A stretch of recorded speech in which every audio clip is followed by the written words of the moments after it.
Hey, everybody, welcome to Love and Reload, the voice of the relocation industry. I am Ben Cross. This is Ben Heller, CEO of PricePoint. Ben, how's it going today? It's going great. I'm really happy to be here. I went for a run this morning.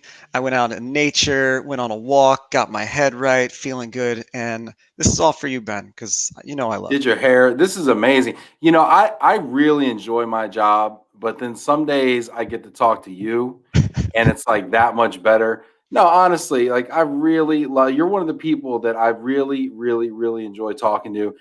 Let's put it this way. If I'm at a conference with 1,000 people, I more often than not find myself with you for an extended period of time. So There's no one that I'd rather shut down the dirt bar with than Ben Cross. shout out to Houston. Speaking of which, if you're out there watching right now, throw it in the comments. I want to know who you are, where you are, what you're doing right now. I want to hear your questions for Ben. We're going to be talking about what we see this year as far as pent up demand and volumes. We're going to be talking about what we see in terms of conferences. We're going to recklessly speculate about the future of our industry. We're going to talk about startup life. We're going to talk about entrepreneurship.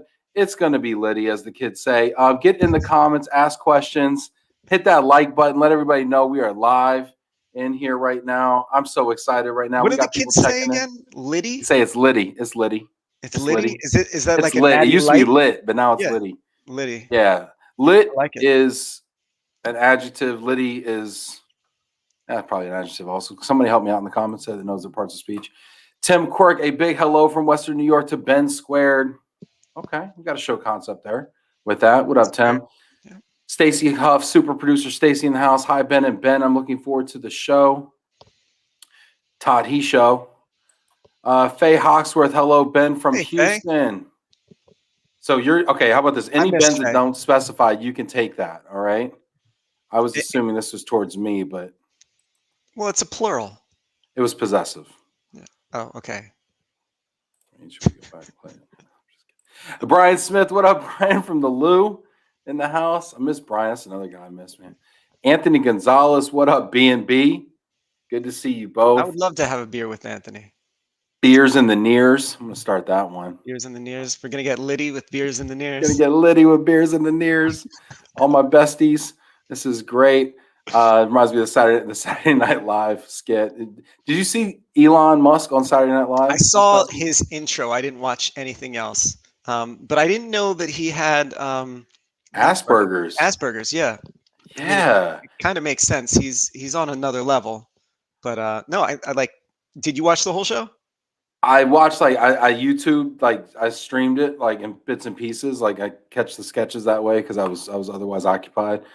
But I first of all, big shout out to Elon Musk for talking about his Asperger's.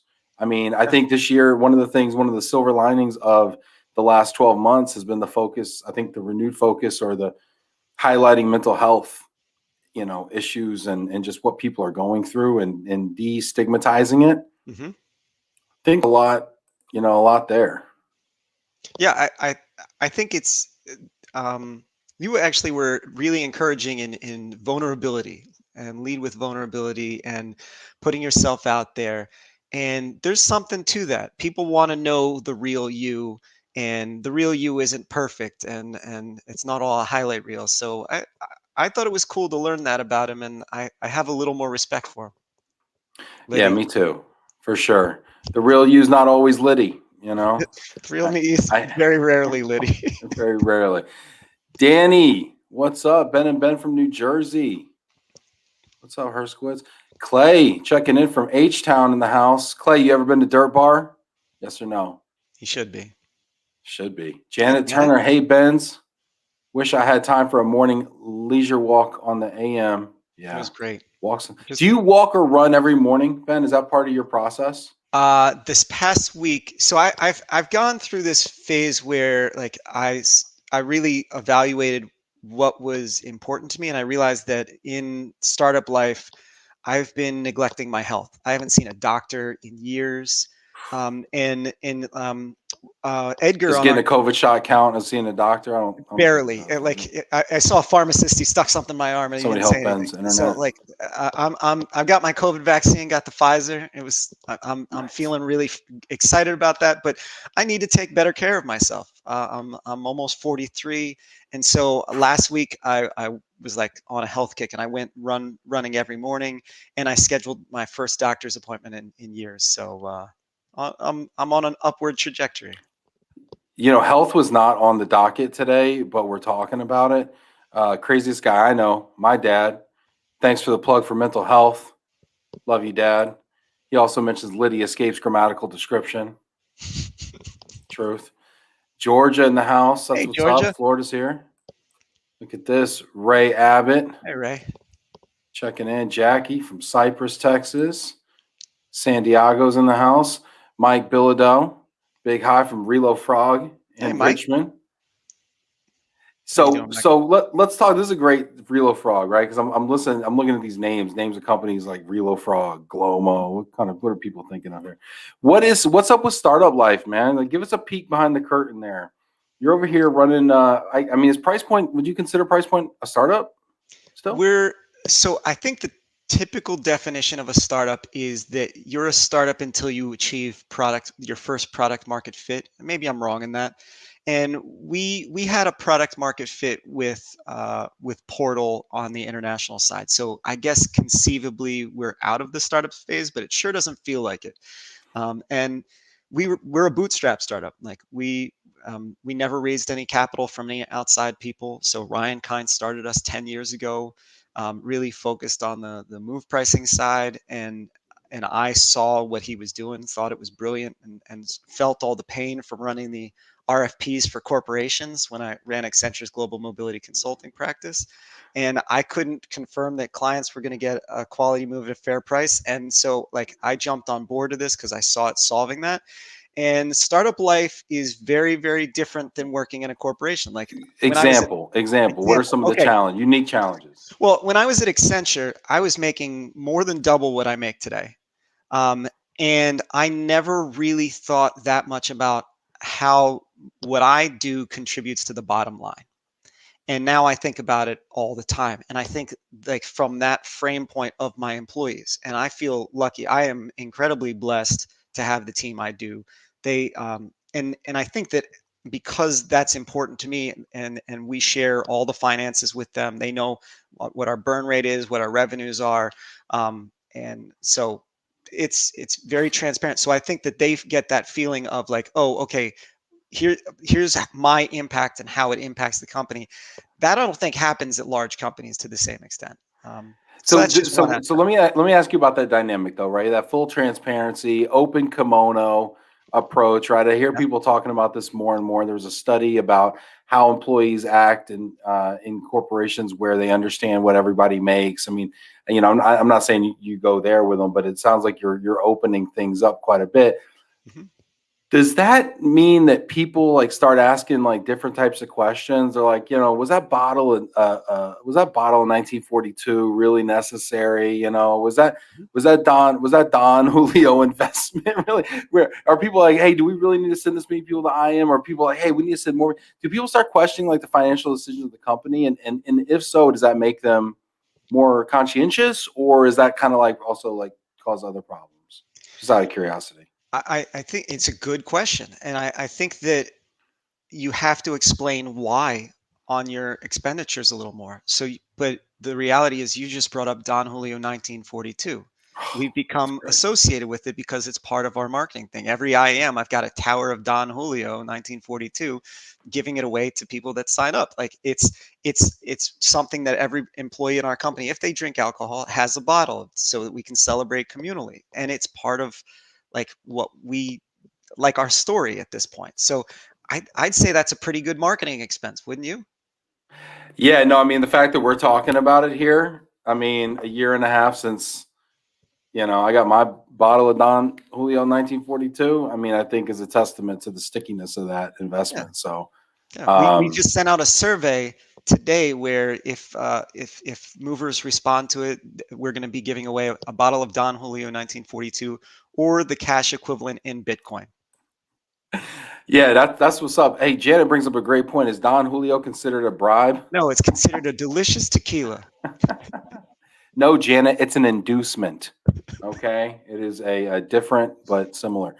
Jackie Rowan. So my 19-year-old says no one over 14 should be using Liddy.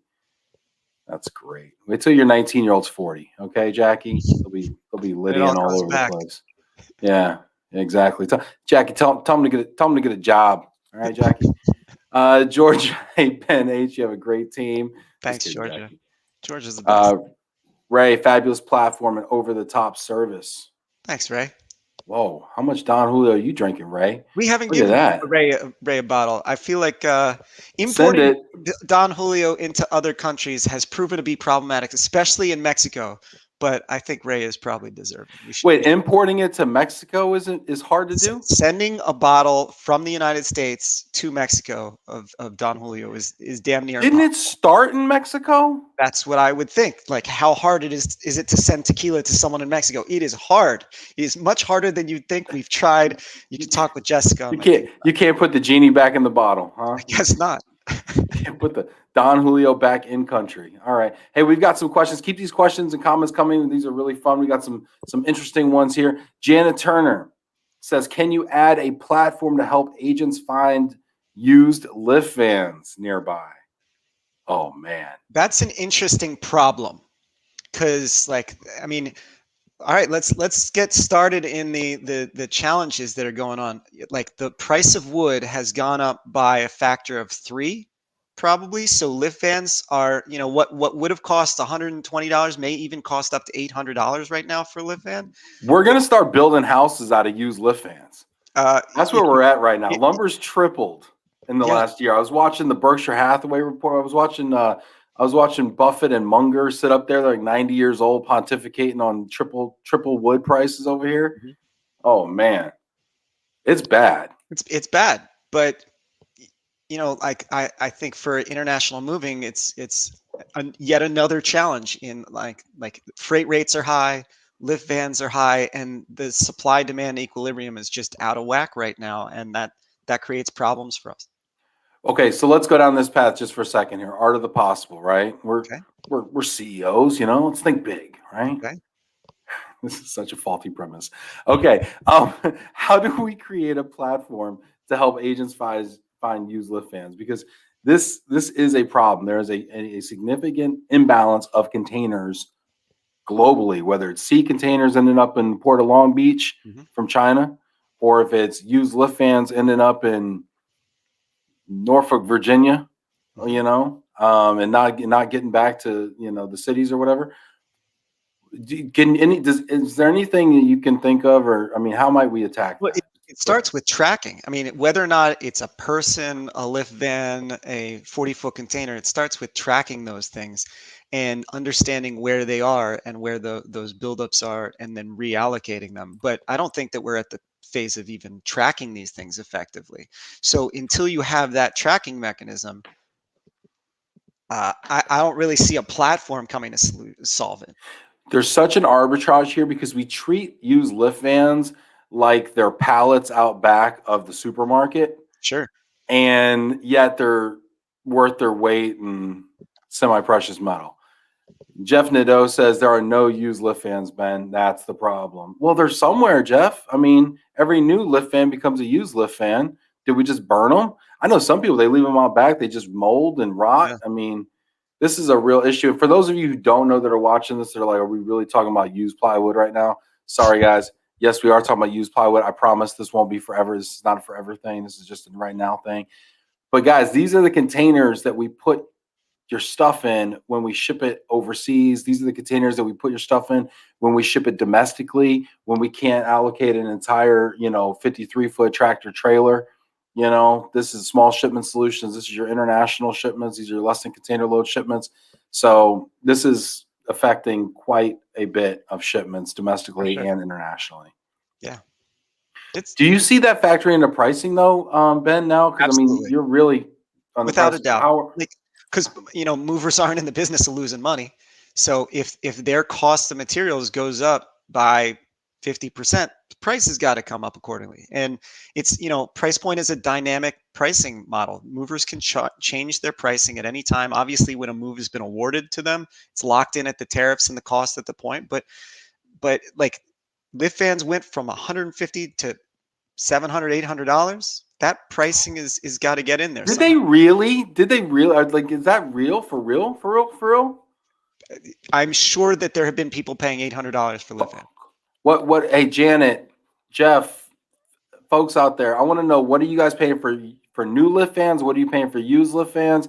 And what's the lead time to get either? Can somebody please put it in the comments? I want to know this right now. Georgia says international military TSPs have lift fan management systems already in place since they own the lift fans. Let me tell you about this. Let me tell you the real deal on this, okay? They don't have lift fan management systems. They have a list. They said, yo, I sent you 43. That means you need to supply me with 43 and before you start billing me for new. So it's not a management system. I think that's a sophisticated. It's like, it looks like this. It's a netting system. Like a piece of, it's a piece of paper with a bunch of tick sheets on it. Maybe it's in Excel with tabs.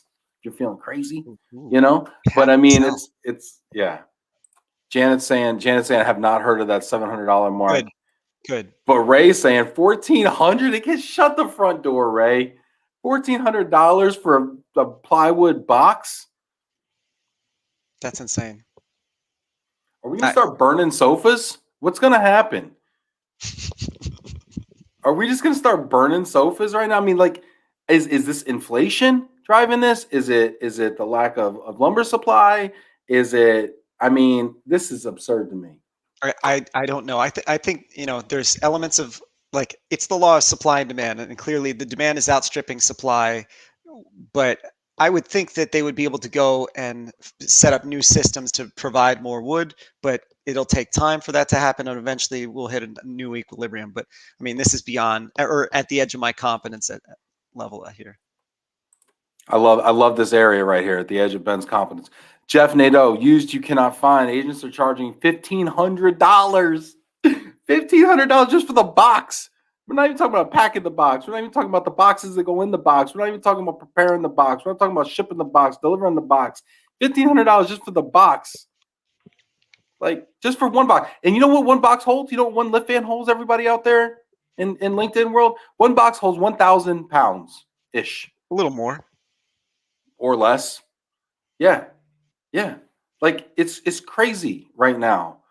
Like, so if you got a 4,000-pound shipment, you're paying $6,000 to encase that shipment before you've done anything else with it.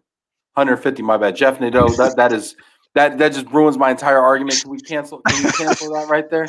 Cancel Jeff. All right, Jeff's canceled. Yeah, 150 to 200 is the right amount. That's what for used. I mean, that's still a lot for used.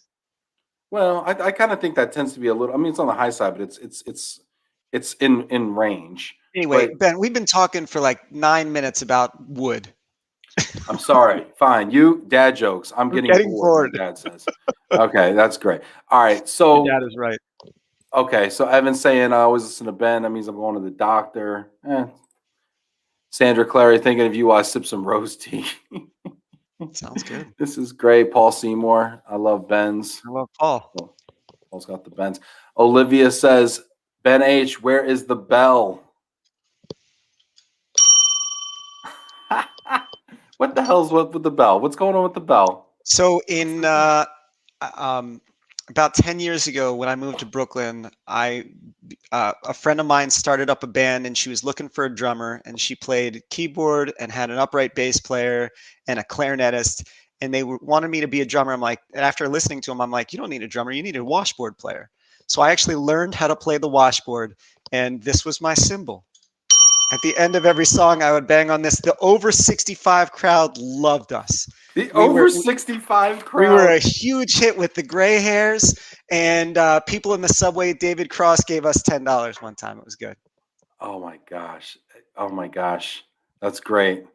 That's fantastic. Oh my gosh. This is great.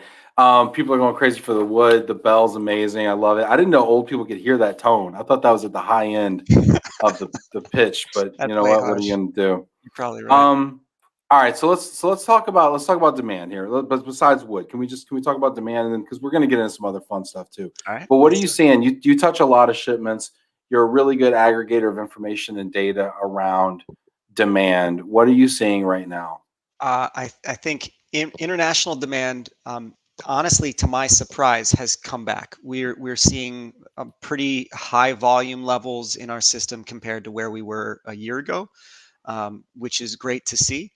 Looking at the map of like where immunizations have reached 50% or more, there's still a lot of places around the world that do not have the same level of immunizations as the United States. So I can't imagine that we're at peak levels, but we're still seeing a lot of people move internationally. And then, talking anecdotally to all our friends in the industry, it sounds like March was a killer month, April was a killer month, May's looking good. Um, I feel like there's just been a lot of pent up demand that people had on hold for a while. And now a lot of that is releasing, plus new opportunities.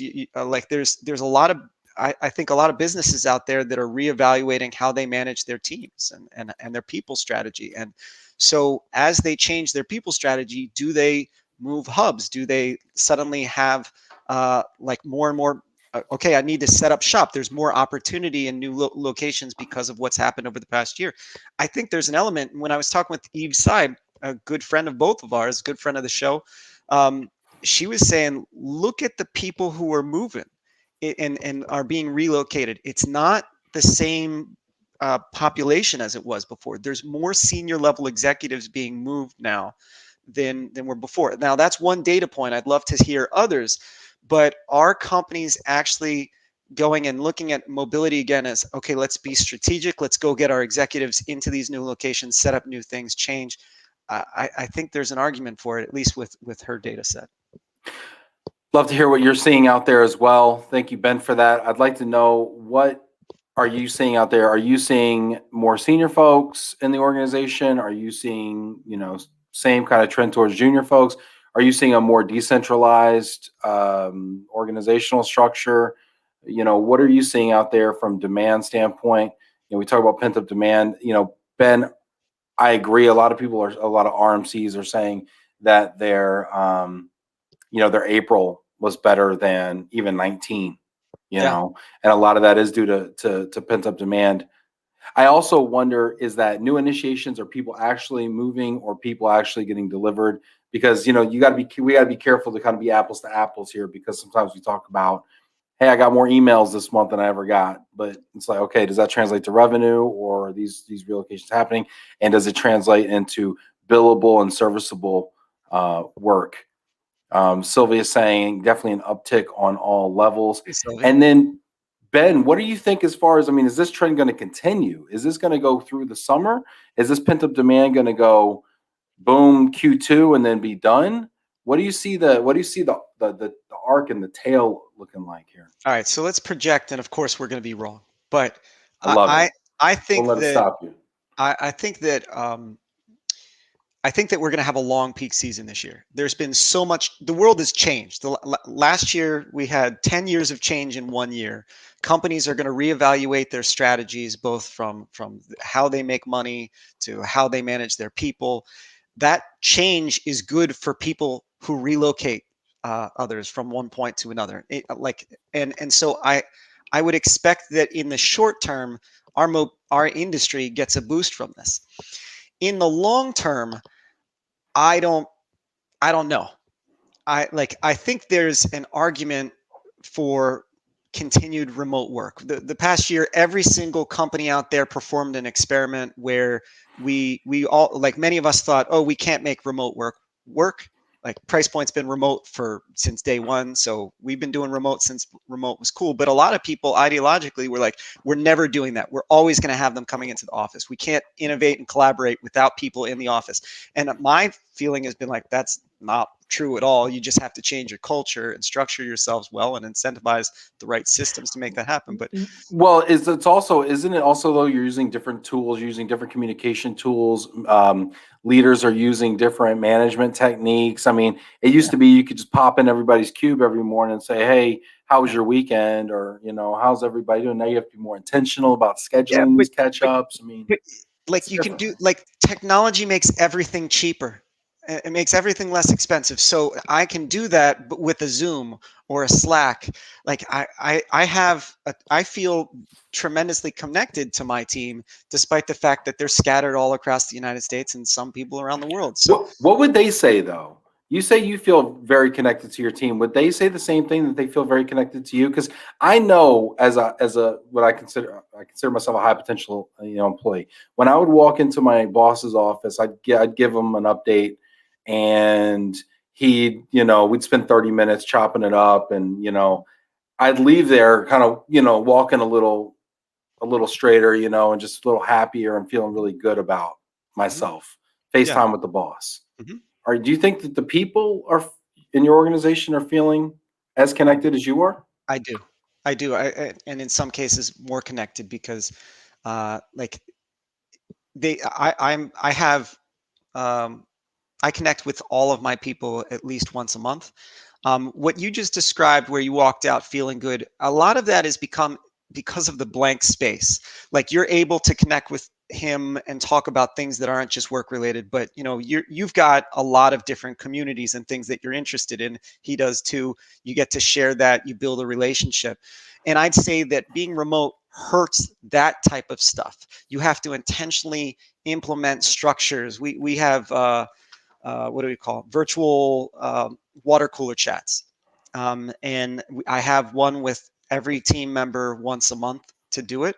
And I intentionally let blank space happen. So I'm talking with Phoenix on my team about like playing guitar, and Miranda about going and singing and something, and video games with Yazin. And so we're talking about things that are just like other parts of their lives. And I think that part, it gets missed in the remote environment unless you go and implement it. One other point, because you were saying, like, do you think my team feels this way? I I wasn't worried too much about the team feeling connected or not. What I was worried about is I hear a lot of people saying you can't innovate, you can't collaborate the same way remotely as you can in person. And Hmm. Neil Siebert is our head of engineering. Neil is brilliant. He's a wonderful human being, a great tech person, but an even better manager. And so I presented the question to Neil, like, do you think their argument where, like, you can't innovate remotely and collaborate remotely the same level as you can in person, do you believe that? And he goes, not anymore. Now, with all the technology and all the things that you can do, you just have to build your culture around it.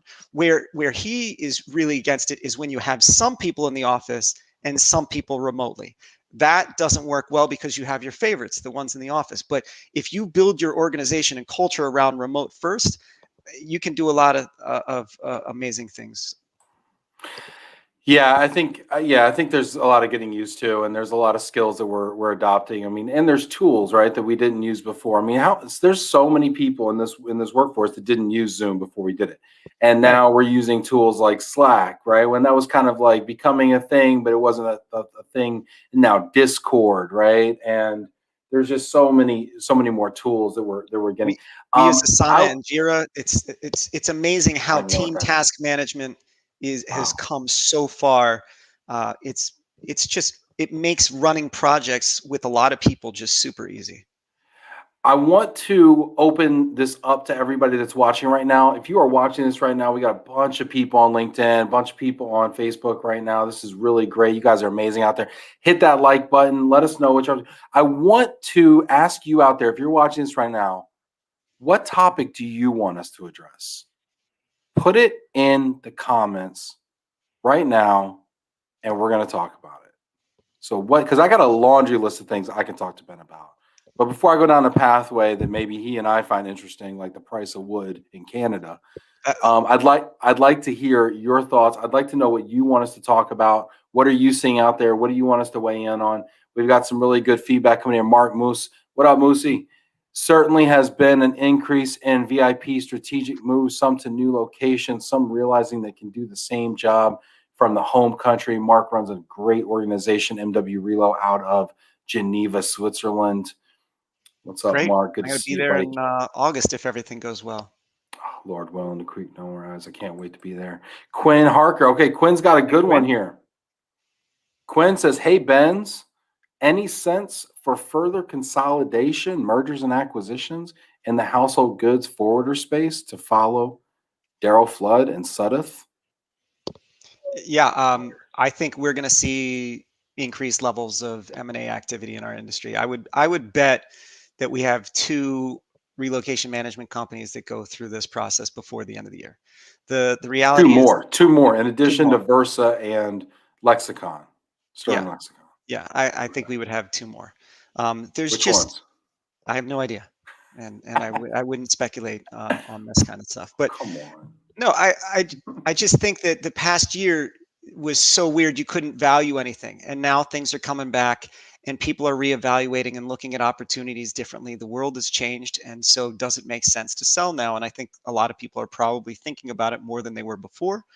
And there's a ton of capital out there with venture capital, private equity, SPACs. There's money out there looking at our industry with the target on it.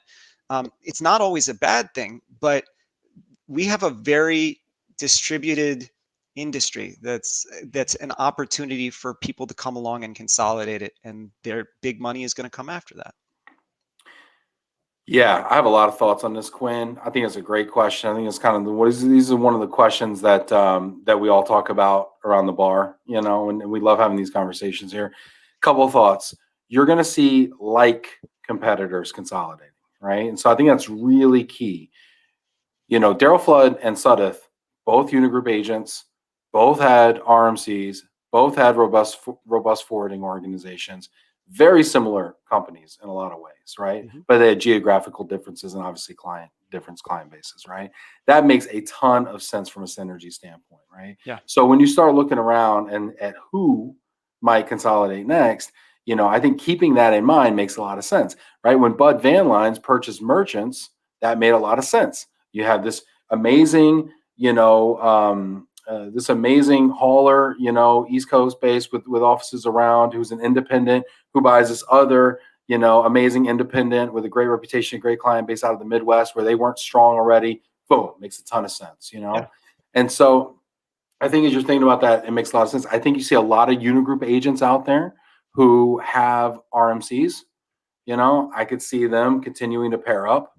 You know, that makes a lot of sense. A lot of independent RMCs, you know, pairing up makes a lot of sense, kind of like the Weichert and my group thing. So I think, yeah, two by the end of the year, I think is interesting. I think it's aggressive, but I think We'll it's see. interesting. Well, we'll make a $1 bet on it. How about this? Leave it in the comments. Over under 1.5. Over under any betting people out there? Over under 1.5 RMC acquisitions, mergers and acquisitions by the end of the year. Leave it. All you got to write is over and under. It's super simple. It's 4 letters, 5 letters, whatever you feel. Very cool. Great question, Quinn. Let's see Quinn. here. Go ahead. What do you got? I miss Quinn. I loved hanging out with Quinn when I was on the West Coast at BAM, and haven't seen him in a while. But I hope you're doing well, Quinn. Yeah, it's good to see you here, Quinn, in the comments here. Yeah, I got Erica Burton checking in. This is awesome, Miss Erica. Okay, you know what, Erica? Just your presence alone makes me want to bring some up. Conferences, okay? Because I always see Erica at the conferences. I see her 3 to 8 times a year, and she's a ray of sunshine in my life. When are we going to be hugging and mugging at conferences? I think probably I think June is like when people are going to start going out a lot more. Like New York City this June is going to be amazing. As far as going to conferences, I like when I've talked to some corporates, it sounds like there's a lot of companies that still have no travel policies. So Erica, I know went to something last week, but it was just vacation time. And so are we going to have a lot of corporates going to these conferences in July, August, maybe September? I don't know. And I get the feeling like, and you know, I love IM, I love ERC. Like I would not be in this industry if it wasn't for ERC. But I think that what we've seen this past year is sort of a decentralization of community and information. When I talked with a bunch of corporate mobility people over the past few weeks, I was asking them about conferences and where they're getting their information. The response was, I have too many things, too much information available to me. I'm on this insight panel, this insight, this roundtable. I participate in these regionals. So I think that getting people back to conferences is going to be harder than we think it is. And I'm on the board of SRC. I have been a big proponent of the fall conference. It's at the Don Cesar in St. Pete in Florida. It's going to be a party. And so I want it to be like a family gathering, not a mobility conference. And so I think there's a chance that people show up for something like that because the Don Cesar is awesome. Who wouldn't want to be there So having sick. drinks and like playing on the beach with your friends that we all know and love? And sure, we'll talk a little mobility, but that isn't the main reason why you're coming. You're coming because you haven't had a vacation in a while.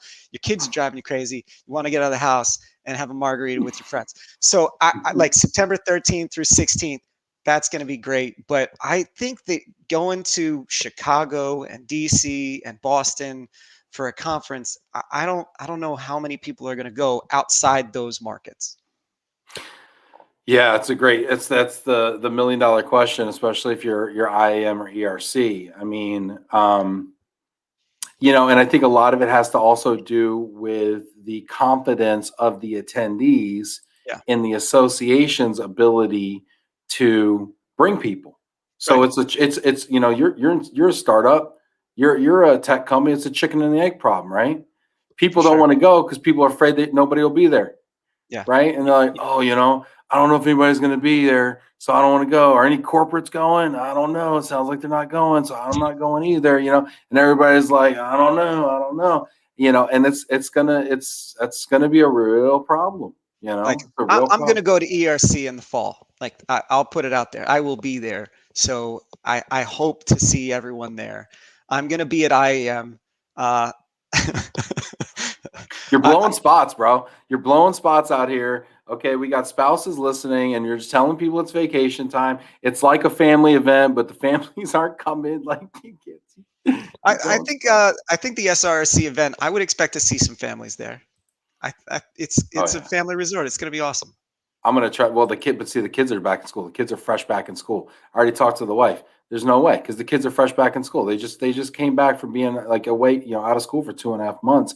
She's like, I can't just pull them out. He's like, Danny just started first grade.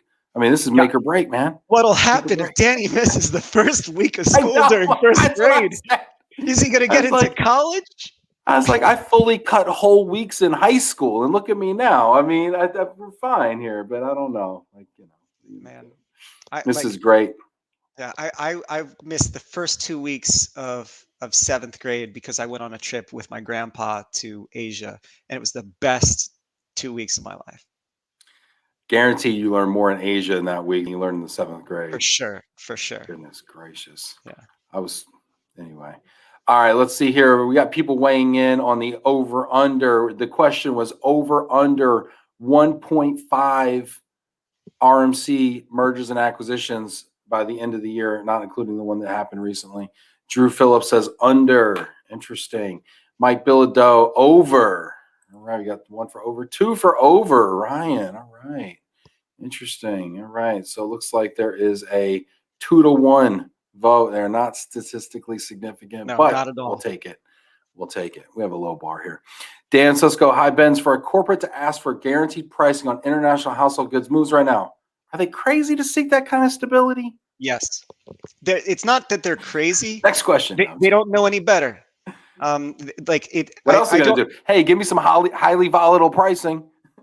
Yeah, so I think it comes from traditional procurement ideology where you go and you run your RFP, you lock in pricing for 3-5 years. You're used to buying widgets and other services that are predictable.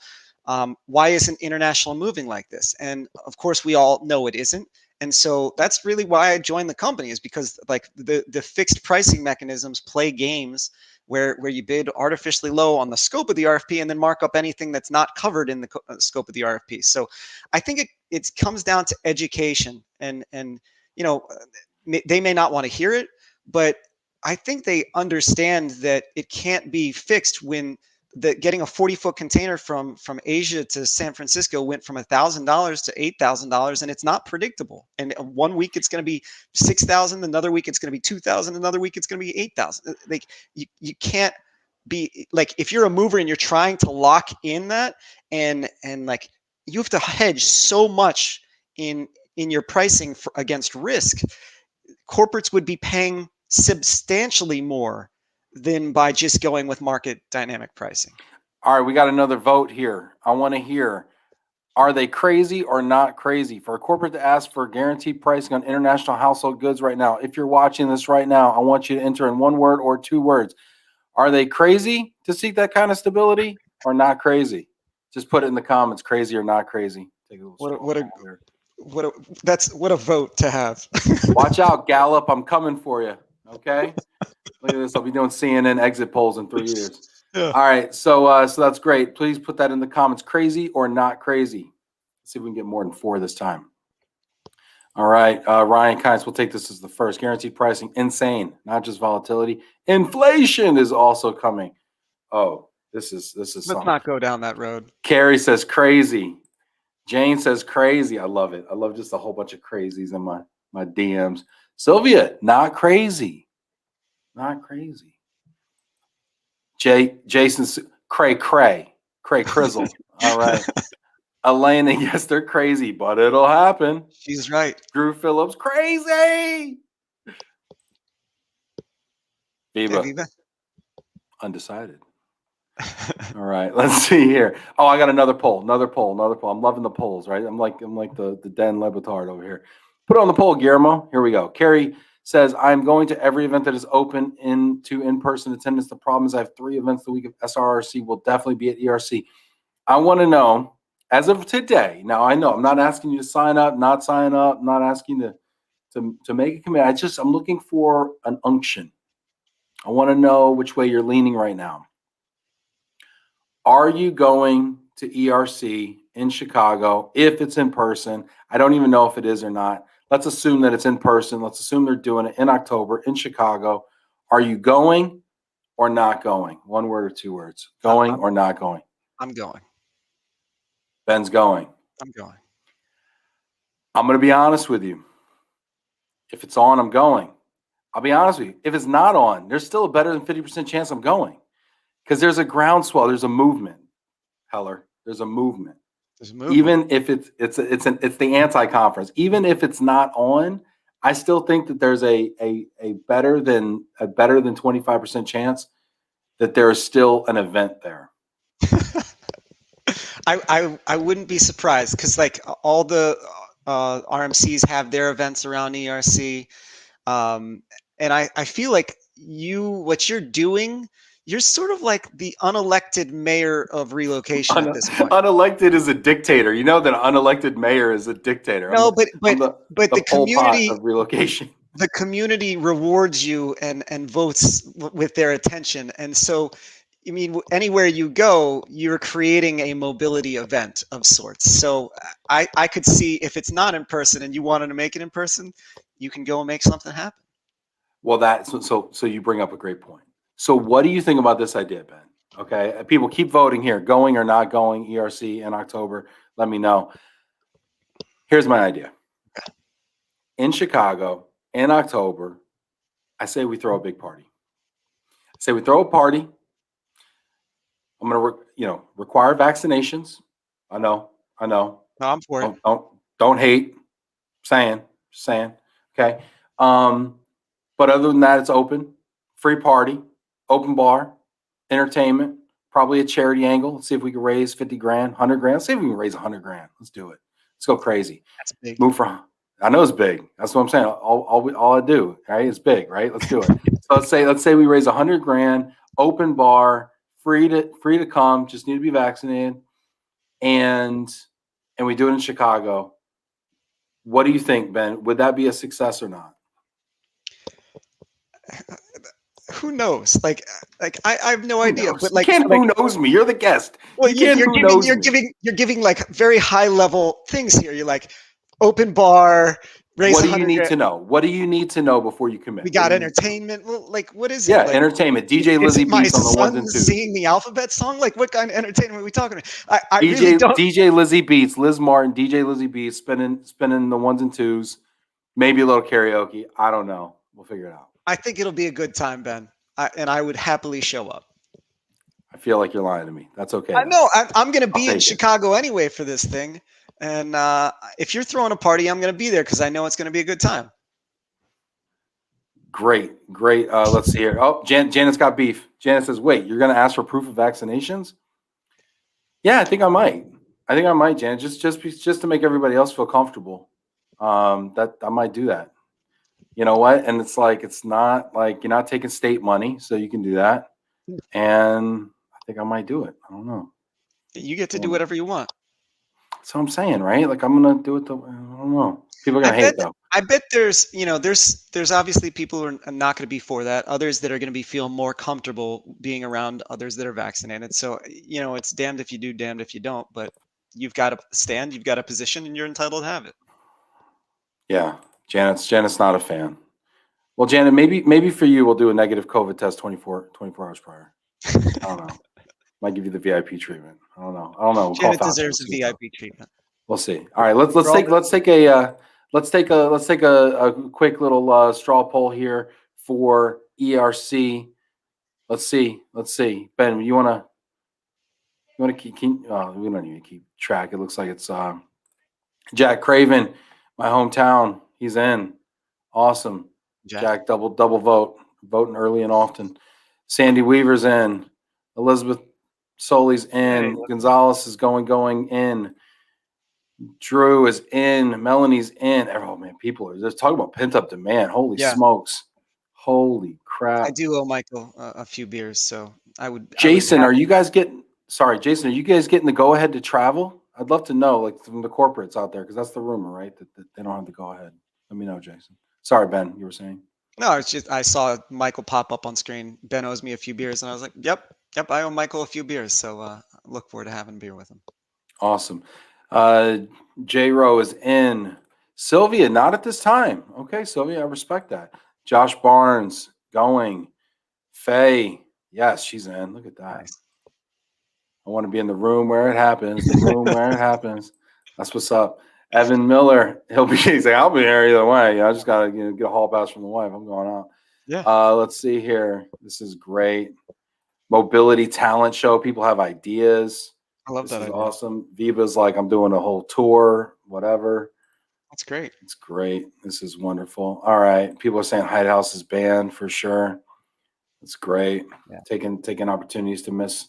There we go. We got an undersided Bev. I appreciate that. Respect that. That's awesome. Elena, I'm in, but I'll hang outside. Elena's like that's like the the bar, the people that hang out at the bar at the conference, except it's just a party. They just hang out outside. No, didn't work. It's good. You can hear each other talk. Like that's where you were getting interviews with all the drunk people when you were back in the day doing that. It was always good.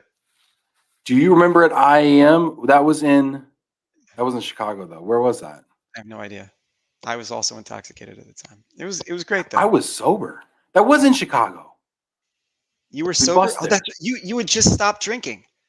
Well, like for like a month. But it was a big deal for you to not drink at a conference then. And still is. It still is, yeah. Yeah. It's good. It's a good time. Yeah. So I did a month but I interviewed you in the street. It was like a TMZ kind of meets Relo kind of thing.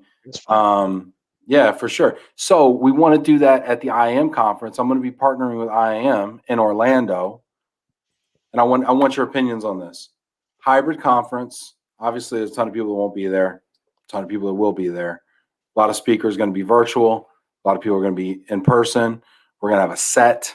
We're going to be talking to people virtually, bringing people that are in there, creating an immersive experience where people who aren't there are going to be talking to people who are there. People who are there are going to be talking to people who aren't there to kind of create one universe. What do you think? I have not seen a hybrid conference work. That doesn't mean it can't be done, but to I me, love it's that. almost like throwing two different conferences. I say go all in on one or the other and screw the hybrid thing, because you're not going to throw a great in-person conference if you're also trying to be a great remote conference. I love that feedback, and I take that as a personal challenge. I also said the same thing because it felt like we were playing two different events. But the key is to make them one seamless event, and that's the challenge. We're also going to be doing a live interviews in the expo hall as well, roving reporter style. Go to the parties too. Could be fun. It'd be great. Are you playing the role of reporter in that? I am. Well, actually, I'm going to be the anchor, and then I may be the roving reporter, or we may conscript several influencers to be. So, Ben, actually, your name was thrown about. Would you be I would be up for happy to. either? Would you rather be an anchor or a roving reporter if you had to choose one? I'm not saying you do. If you have to choose one. Like I like running events and like asking questions, and so I think I could do that. I could do a roving reporter too. I'd be happy to do that, but you know, I'm a big fan of Chuck. I am, and so I'm happy to help any way I can. I think I'd rather have you as an analyst in studio with me because I feel like you have opinions about things. I feel like your opinions might be better than your questions. Well, No that's offense harsh, to your but questions. no offense, none taken. I guess I don't know. No. I mean, it's a compliment. I promise. Whatever. There's a compliment in there somewhere. If I can help, I'll help. Drew Phillips knows Heller's an anchorman all day. He reads the teleprompter. All right, so we've got some killer top fives, and I want to make sure we have time for them. Is there one topic you want to talk about before we hop into our top fives? No, let's Should do we it. hop? Let's hop. Do it.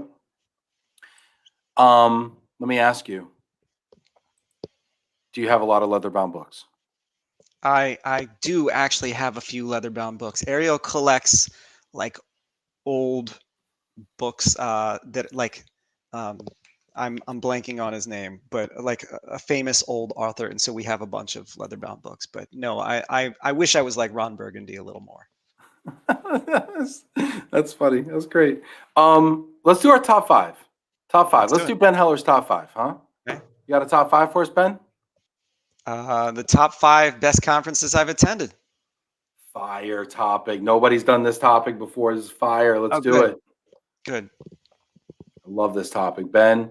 I want to like toast you right now with some 1942. I don't have a glass with me, but Me I've got a either. bottle. Should I get the bottle? Are we? Like as a prop? We're not No, we're not doing. We're serious people. Serious. Yeah, we're serious people. All right. Go ahead with. All right. Top 5 best conferences I've attended for Ben Heller. Number 5. Lake Geneva. Oh man, I loved being at Lake Geneva with you. I've been there twice, and both times you were there. Both times it was a blast. The first time we had dinner. I don't recall. Well, I recall both of them. So like the first time you come in with your hat with a feather in it, and we just sit down and hang out and have a great time at dinner, and like it's such a great social atmosphere there. And I heard that Lake Geneva is back on. I know it had canceled, but it's gonna happen again. So I'm excited to get back there. And one of the times there was Ignite presentations, which caused a little drama with you dropping some F-bombs, but I thought it was great. I loved it. I loved every moment of it. And I just think it's a great organization, great site. The cooking classes there, it's the best collaborative events I've been to, where you get a whole bunch of people in mobility in a room, cooking, drinking, making things happen as a team. The chef there is amazing. It's a great event. If you have an opportunity, go to Lake Geneva. Yeah, I agree wholeheartedly. That cooking class is tremendous. I love to cook. Me too. You know, it was amazing. Yeah, so many things. So many things. We sat down and had a really wonderful conversation at the end of the table. Somehow I sat down, I didn't eat anything. Y'all were getting like seafood towers, y'all were running up like countless Manhattans, and then we chopped it like 10 ways. And I'm like, how did I get a $300 bill? I just sat down. I don't even think I was drinking either. I think I might have had I had a water. I think I had a plain water, and I chopped that thing for like $300 total. Totally crazy. Jen Breen, CRC and Wisconsin ERC know how to throw a party. Miss Geneva, it sounds like it's coming back. Jen Breen, oh, Ignite. Yeah, that's great. I don't know if we have time to get into it or not, but that was something. Ben Heller's world famous Ignite sessions. Yeah. Although I haven't done one in a while, like it just takes so much time. It takes like 20 hours to prepare for 5 minutes. It's great. I love doing it, but I haven't seen a real need to do it lately. I would love the opportunity to do it again though. Give one piece of advice for doing a successful Ignite session. Simplify. All right, so it's not just one piece of advice. You have to write your script first. You want to get your script between 500 to 650 words, and you want to make your script super tight and take whatever complex thing that you're saying and make every word count. Then you're going to read it out loud 20 times, and as you read it, things aren't going to be like comfortable. It's not going to feel like you're talking. It's going to feel like you're reading off a page or written. So you're going to change it around a little bit. Okay, now you're going to go and make your slides based upon that. And I think the biggest thing is when you get up on stage, make eye contact with people. Be confident, make eye contact, go out there, own the floor, and just rock it and have fun. And if you own that room, you can say whatever you want to say. Well, you prove that. You prove that. Just own it, and don't like dip your toe in the pool. Oh, it's cold. Like you got to jump in the pool. Okay. Also, I want to know right now, if you're watching this right now, I see a ton of great people here. Put in the comments your favorite conference of all time. If you know the year, that's awesome. If you know the conference and maybe the city it was in, if there was a conference that was just magical to you, or a conference that shaped your career, or a conference that you feel like could never be outdone, please put that in the comments right now. We're going to take a vote and see what the best conference is. So many votes. What's that? So many votes. We're voting on everything. Yeah. No, this is a democracy. As the unelected mayor of relocation, I'm hosting a democracy that does not pertain to my leadership. Tim Quirk's giving me the sign. We need to go to 4. All right, we need to go to 4. 4. SRC at Don Cesar. Yeah, it's amazing. It's just such a wonderful beach resort.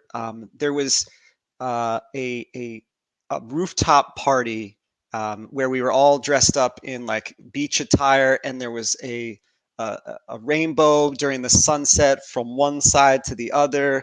Everyone had a great time. It's one of my favorite conferences, and I can't wait to get back and see everyone this fall and give everyone a big hug. Don Cesar. I wanted to get married at the Don Cesar. It's a big pink Spanish colonial, kind of looks like almost like a fort on the beach. It's incredible. Took my engagement photos there. Couldn't afford to get married there back in the day, unfortunately. But we got some great ones coming in here. Some great votes here. Anthony Gonzalez says ERC Vegas 2013. Sylvia, you're a Copenhagen. Drew, ERC Vegas 2016. People are just loving Vegas. Elizabeth, Las Vegas, right? Elena Anderson. Yes. Femme Vegas. Everybody's Vegas. Vegas is getting a lot of votes. All right, number 3. So I couldn't pick one. But I think the most impactful one was the first one that I went to, and I think that was in Chicago, where, and I may have gone to another one before that, but like the one in Chicago, I remember vividly, and just going around and meeting everyone in the industry and realizing, oh, I really like all of these people. They're all warm, loving, empathetic. They all partner together to solve complex problems. And I was a tower lead in mobility and insurance. And insurance is nothing like this. Insurance, everyone just sort of like wants to be on their own, like their language is protected and proprietary. It was joyless for me. And mobility was the exact opposite. Why is insurance joyless? Because like in my role, I was in the operational procurement group at Accenture, and companies would outsource like HR, and I would go and be responsible for all of their mobility spend. I was responsible for their insurance spend too. But when I would go in and evaluate what they were doing, those people in those jobs it was their responsibility to go and source insurance every year. And so they had an expertise in it. I wasn't adding a lot of value. in the mobility space, the supply chain is so complicated that everyone that I worked with appreciated me being there. There was value that I could create by being there and helping them make better decisions associated with it. I also learned the hard way that like procurement can really screw up some things in the mobility space. But like my head and heart were always in the right place, and I tried to do the right thing. And I like as I went down the rabbit hole even more and more, I was like, this is where I want to build my career. So I owe my career to ERC. Wow, that's a great soundbite. Number two. I am in New Orleans. Ben, it looks like you have a better story to tell than I do here. I probably have 5 better stories to tell, but go ahead. Proceed. No, I The floor can't. is yours. Are you pointing to the ring of power on your hand? Is that what's happening here?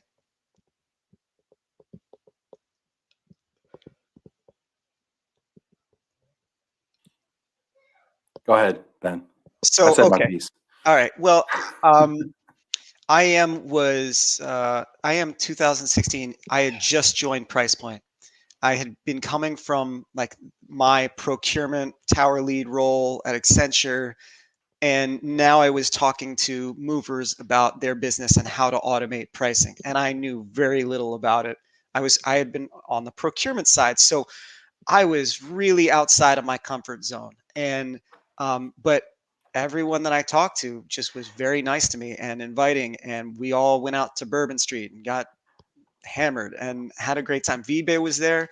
Had a lot of great conversations with him. It was just a wonderful introduction to the international moving industry at a level that I was not expecting on week. And you went to college in New Orleans. I did. I went to undergrad and grad school. So I went to undergrad at Tulane and then grad school at Loyola. And so I actually saw some friends during that trip too. It was amazing. I wish I could go back and relive that conference. Yeah, that was incredible. I actually brought my cousin to that conference, which was an odd family member choice, but whatever. I brought my cousin to that conference, and that was back when Thomas Bailey was still hitting the sauce. So it was a whole different ball of wax back in the day. Yeah, we were still bopping around. Shout out to Chris Magatz who got kicked out of a spot. That was wild. I actually that year there was another conference in New Orleans. Dispatch was in New Orleans that year as well, or the year before. And I actually almost got arrested. A cop laid hands on me and like turned me around. I thought he was gonna like cuff me, to be honest with you. I didn't realize it wasn't my fault. I was being a nice person. I just wrong place, wrong time. Sure, it wasn't your fault. It is. Of course, it is. You know how it is. Viva says NOLA was a great one. We celebrated success, Ben. That's awesome. It was awesome. Elena Anderson. Does anyone remember that 2010 ERC GWS conference in Seattle where there was a shooting down the street? Oh, God. That was my first ERC conference. It started my path to global mobility. Starting with the drive-by. Elena, you were like, you know what? This feels like home. This feels right. It's where I want to be. It's my people. Minus the shooting. Minus the sand shooting. All right, shooting. what's number one? Number one. Eura. So I have not been to the other Euras. Like I've heard that Munich wasn't one of the best, but as far as conferences go, I was blown away by Eura. Eura is like, there's a limit to how many people they take. There's a limit to the hotels and they shut it off. It sells out early and it's all suppliers. So you don't have to deal with how many corporates are coming. You don't have to deal with like putting on like a show for them or entertaining. It's all about the partnership. And my favorite thing about this industry is the partnership. And so going and connecting with all these partners, understanding what they're going through, what problems, what are they working on, what's strategic for this year, and then to do it and then have everyone go with you to a new location. Like that year we went to like one of the, like it might have been Spaten or one of the other big beer makers. We went to their beer hall and like there was like a full-on party. Everyone's wearing lederhosen.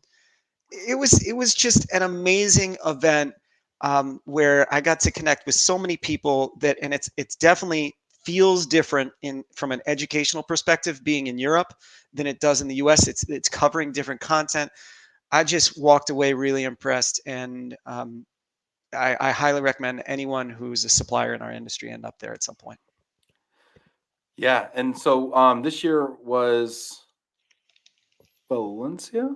Yeah, it's supposed to be in Valencia. It was canceled for this year. I think it's rescheduled for next year, and I hope to go. I've never been to Europe. I really want to go. You should. You should throw a Bucket party list there. conference. See, You should. this is why. The This is why. unofficial mayor of mobility This is comes why I to dig Europe you. and do it before. Do it like a night or two before, because people tend to show up ahead of time, and I think you wouldn't be stepping on anything.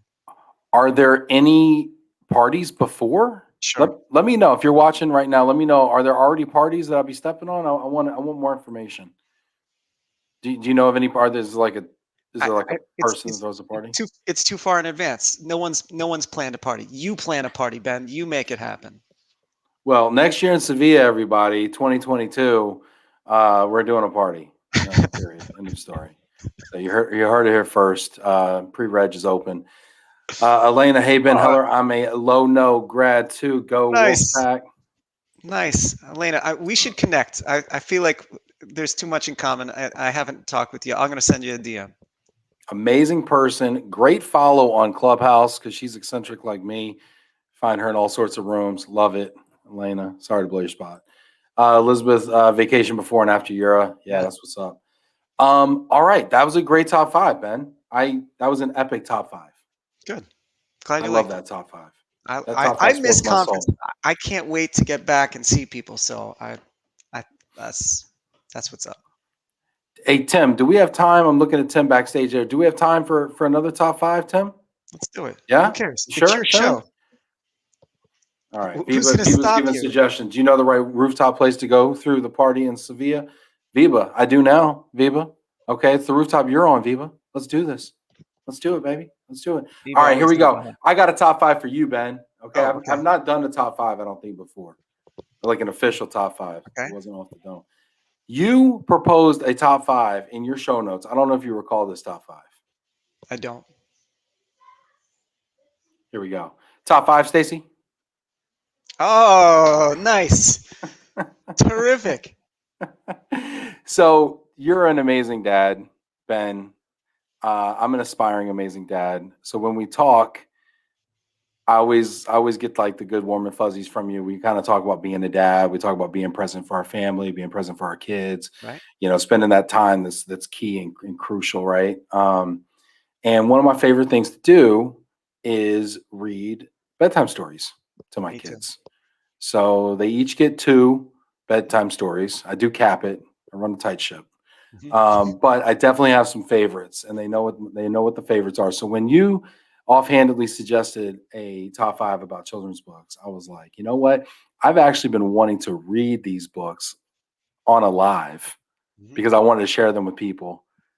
And so I was so happy when you said this. So thank you, Ben Heller, for suggesting. That's my pleasure. Now I have to think of my top 5.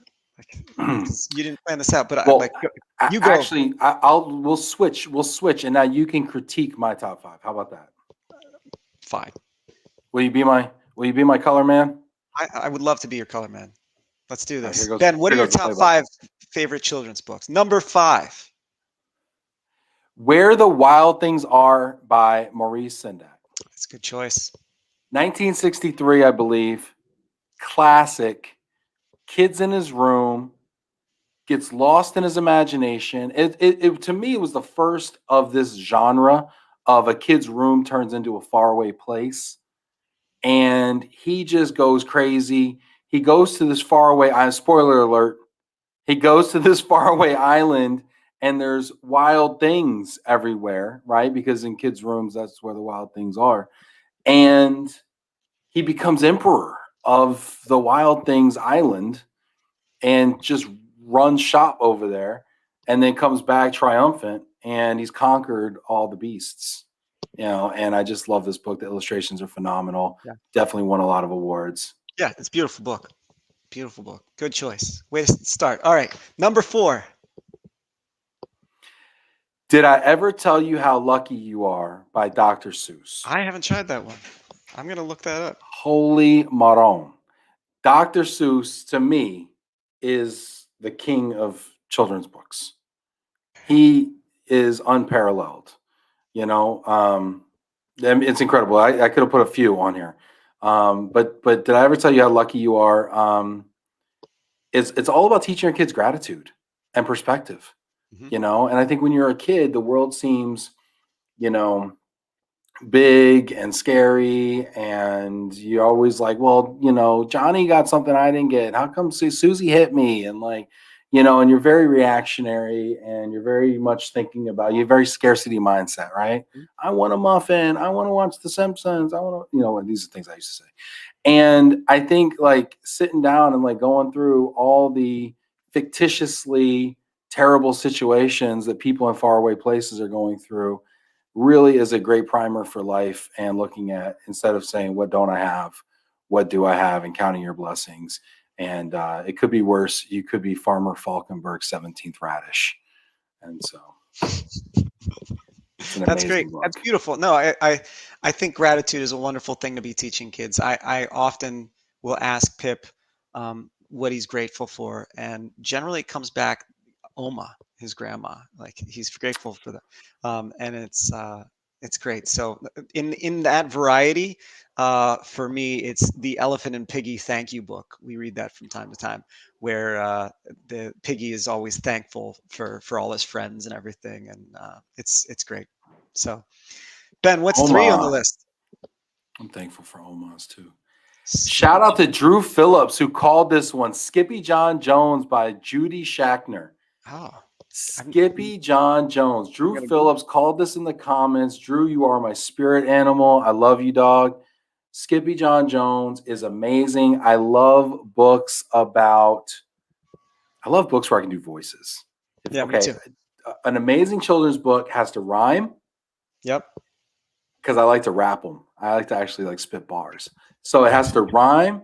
And then if I get to do like voices, like brilliant, right? So Speaking of Skippy, rhyming, have you ever heard Ludacris do "Llama Llama Red Pajama"? I It's have, it's yeah. it's so good. Yeah, so that's how you have to do Christmas. That's how you have to do bedtime stories. You have to spit bars at your kids. Just toughen them up just a bit, right? So Skippy John Jones is about a Siamese cat who thinks he's a Chihuahua, and his mom's trying to beat it out of him and punish it out. And he's going to, time out and everything. Of course, in his room turns into a magical faraway place where he is actually a Chihuahua, and he hangs out with his Chihuahua people, right? And because he's Chihuahua, right? He's also Mexican, because Chihuahuas are obviously breed from Chihuahua, the state in Mexico. And so he's down with his people, and they're again just finding themselves. And I think it's about being who you want to be. And people in your life are going to tell you you're a cat, and you're like, no, I'm a dog. And you can't let other people tell you that you're supposed to be a cat when you feel born to be a dog, and you feel called to be a dog, and dogs in your heart, right? And so yeah, and then of course he becomes the fiercest Chihuahua, who fights off all the nefarious evildoers that come about. So Nice. yeah, it's banging, That amazing sounds book. great. I'll I'll Yeah, I'll order that for Pip as soon as we and hang up here. and you have to read it. You have to read it with an accent. You have to really, commit. What's the accent you recommend? Well, there's only one. I mean, it's a Mexican accent. You have to read it with that. You have to, because and the words are in Spanish, so it intersperses Spanish with English, kind of Spanglish also. There's some like clap clap Oh, rhythms going nice. on. All right, It's I'm gonna do incredible. it. I'm good with the accents and around Pip. He says, "Yup, yippee, yippito, I am the great Skipito." Yeah, it's Awesome. litty. It's litty. All right, What's second on the next. list? The three Oh, here we go. three Cajun pigs. So my affinity for New Orleans. I do now. Okay. Yeah, I love New Okay. Orleans. Sorry, I'm going on the record. I have an affinity for New Orleans. So I have family down there. My cousin Matthew, Jan, my Aunt Carmen, Dwayne, they're all from down there. Jan is from the Bayou, like for real. They have a whole kind of people down there, and it's a word that I don't even know if I'm supposed to say, but they're down there, and it's amazing. And New Orleans is special because it is a true melting pot of so Yep. many different cultures and Yep. influences. That's why the food is so unique. You can go there and eat something new that you've never had before every single time you go there. The language is unique. Everything, the culture, the music, it's tremendous. It's unbelievable. So anyway, we've all heard of the Three Little Pigs. Well, the Three Cajun Pigs are a Cajun twist to the Three Little Pigs. Mhm. And so, and I looked for this book and I couldn't find it. I don't know where it went. But Trosclair Thibodeau and, oh gosh, what was the other one? Boo, I think his name was. And basically, these three pigs, they get kicked out of their house. Their mom says, "You need to go live somewhere else." You know, they build the straw, the sticks, the bricks, right? And then instead of a wolf, it's an alligator named Claude. Okay, and so Claude comes out of the bayou and he knocks on the door and he hits it with his tail, and and it's amazing. And then, and spoiler alert, here we go. Sorry, y'all. He climbs down the chimney, and Boo, the third little pig that made his house out of bricks, is making a roux. And a roux is how the base for gumbo, etouffee, God, I et want cetera, gumbo right right? now. And so Claude finds himself in a big pot of roux. Okay. And so anyway, it's just about how to get rid of them gators when they come around. So it teaches you a little Creole. It teaches you some Cajun. It teaches you all that kind of culture and everything. And I just love it. And again, you have to get into the accents. I'm gonna do it. Like, I mean, I spent 7 years of my life in New Orleans. I didn't know that you had an affinity for New Orleans. Like, so have you ever been to Giacomo's by any chance? It's I uptown. don't think so. Okay, so Giacomo's has this alligator cheesecake that I am See, still never craving. had that before. It's so good. Like, I love that place. But anyway, it's one of those weird New Orleans restaurants where you go in, there's a bar up front, and then you walk through the kitchen, and there's like 30 guys screaming at each other, like cooking stuff, and then you go in the back. It's beautiful in the back. It's all super nice and chill back there. But like, it's got like the chef is wearing Crocs and shorts and cursing at things and having a great time, and then comes out and pours something in your mouth. He's great. I miss being in New Orleans. It's just, nobody takes themselves seriously. Nobody takes their job seriously because it's not a career for them. It's just a job. And so it's like family, God, friends, and everything else is a distant fourth, fifth. And LSU football, Saints football. yeah, those are probably fourth and fifth, and then comes the job, which is, I moved from New Orleans to New York, where it's the polar opposite. But I miss NOLA. Incredible. What's number one on this list? Oh, the Places You'll Go by Dr. Seuss, the godfather of children's books, in my opinion. Yep. Good choice. I'm assuming you're familiar, right? Yeah, like Pip has it. I've read it. I got to be honest. I think Dr. Seuss is groundbreaking and his books are amazing. But I think that over time, there's a lot of great new children's content that's coming out. And if you look at the older Dr. Seuss books, they're quite long. And I feel like that. Do you have trouble finishing them? No, but like, I think kids sometimes have trouble finishing them. Like, the kids don't necessarily want a 15-minute book. I think that the customer in this case demands a 5-minute story in more cases than not. And I found that most of the modern kids books are around 5 minutes in length. So we don't find, Pip never gravitates towards Dr. Seuss. Okay. All right. I'm gonna take that. I'm gonna take that feedback. I'm gonna internalize that. I'm halfway tempted to time how long it takes to read The Places You'll Go. Because while it is long. I mean, there's an arc. I mean, it's a story with an arc. There's character development. There's an arc. It's ups and it's downs. It's not just linear, And I think that's what I love about this book is that kids. I actually read something recently, and it says 7 ways to make sure you raise a successful adult, right?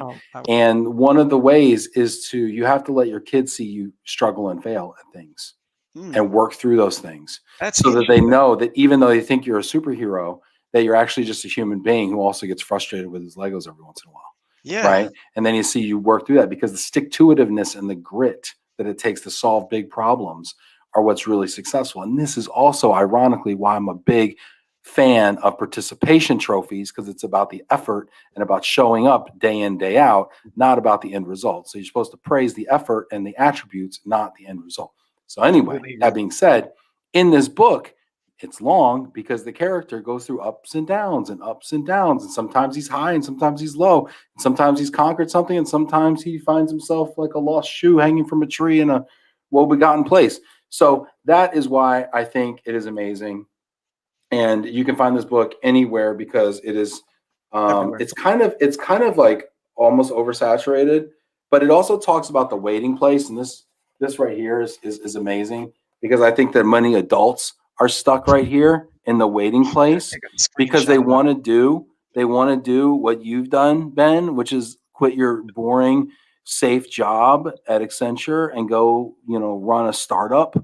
And they want to do something really cool and fun like that they're passionate about, but they're waiting for the right opportunity to do that.